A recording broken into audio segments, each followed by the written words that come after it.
এই মানে মাইকী মানুহৰ যে বুজা শক্তিটো অলপ কম যে, সেইটো মই মানে কালি পূৰা পাই গ'লোঁ মানে। কালি মানে একদম মই বজাৰ চজাৰ খৰধৰ হৈছে, এইপিনে দোকানলৈও আহিব লাগে, ঘৰত মানে দেৰি হৈছে। মই ধুমাধুম বিশালত সোমালোঁ, বিশালত সোমাই লিফ্টত উঠোঁতেই তেনেতে মানে ঘপককৈ মাইকী মানুহ এজনী আহিলে, কান্ধতে কেঁচুৱা এটা লৈ পূৰা কেঁচুৱাটো কান্দোন মানে একদম পূৰা হুলস্থুল কৰিছে মানে। কেঁচুৱাই হুলস্থুল কৰিলে কেনেকুৱা জানেই আৰু, চকলে লাগে কিবা লাগে বুলি একদম মানে চিঞৰ বাখৰ কৰিছে। তাৰপিছত মই বোলো কেঁচুৱাটোৱে যিহেতু মানে অসুবিধা কৰি আছে, গতিকে আৰু দৰ্জাখন যেতিয়া জাপ খালে, বাইদেউ বোলো কেই নম্বৰ?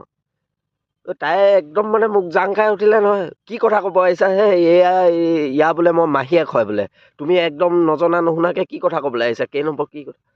মোৰ একদম কেলা এতিয়া লাজো লাগিছে, খঙো উঠিছে, একদম কি কওঁ কি নকওঁ। মই বোলো বাইদেউ আপুনি ফাৰ্ষ্ট ফ্ল'ৰ যায় নে ছেকেণ্ড ফ্ল'ৰ যায় সেইটো কথা সুধিছিলোঁ, আপোনাৰ বোলো কেঁচুৱা কথা কেলা সুধি থাকিবলৈ মোক গৰজ পৰা নাই।